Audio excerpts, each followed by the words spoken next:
What's up, people? So I just finished watching an early Halo 5 stream from NX Gamer. He was playing through some of the campaign solo since the online servers are currently not accessible. I watched about 45 minutes of the stream in total, and the only thing I kept thinking the entire time was this game looks like Destiny. Like, just the overall appearance and the visuals, the art style, the way the story's laid out. I mean, because you'll see a cutscene and then it'll put you in a big open area with a bunch of enemies. They'll be there, you have to kill all the enemies. Then you get into a warthog or on a ship or whatever, then you continue until there's a next cutscene. Then it puts you into another large area where there's a bunch more enemies that you have to kill, and it basically looks and feels the same as the last area you just did, and it's just rinse and repeat this. Now bear in mind, I only got to see a few of the missions being played, but I hope for the sake of boredom that they switch things up in the gameplay as the story progresses, because I felt like I watched the same mission being played 3 or 4 times just on different maps. Which is part of the reason I dislike Destiny so much, right? The game just felt way too repetitive, there was no diversity in the gameplay, nothing ever switched it up or added any new dynamics or anything like that, and for me it was just stale. And that's just my opinion, but watching Halo 5 reminded me a lot of that.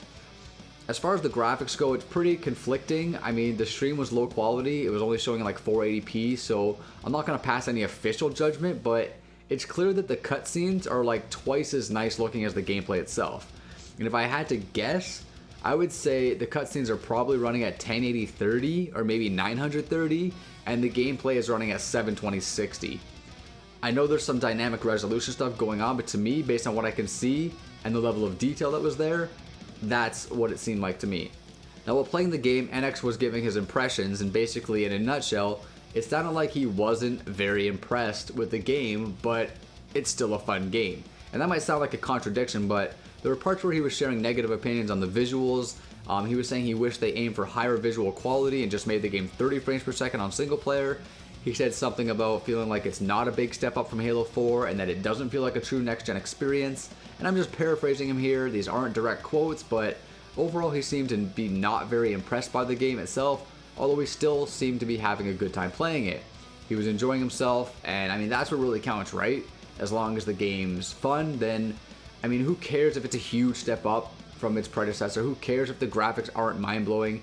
If it's entertaining to play, then people will enjoy it. As far as I'm concerned, though, this isn't a system seller for me.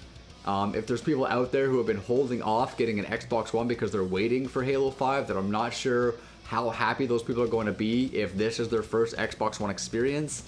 And I'm sort of speaking out of turn here because I haven't physically played it myself, but based on, you know, what I've seen on the stream today and all the live multiplayer gameplay I saw back at Fan Expo, I don't feel like 343 Industries is really providing a true next-gen experience with Halo 5, especially since Destiny has been doing basically this exact same thing in the same style and pretty much the same overall presentation for the past year. And that's just my opinion, but I'm finding it extremely difficult not to compare these two games because of how similar they are and how similar they seem just on the surface. Now, if I had to take an educated guess, I would probably say that Halo 5's campaign is much deeper and much more interesting than what Destiny offers, and the multiplayer as well is probably a leap and bound ahead of Destiny as well. I mean, it just seems like these are two different games that are both basically doing the same thing. Now, originally, I estimated that Halo 5 will be the first Xbox One game to score in the 90s on Metacritic, but unfortunately, I hate to say it, after seeing what I saw today, I'm thinking it's going to be lucky if it gets anything higher than an 85. The review embargo lifts at 3 a.m. Monday morning. That's Eastern time, which means, 1 a.m. for all the West Coast homies. So be prepared to see all the reviews pouring in tomorrow. Regardless of its reviews, I still think the game is going to be a commercial success. I think it's probably going to be the fastest and best-selling game on Xbox One so far.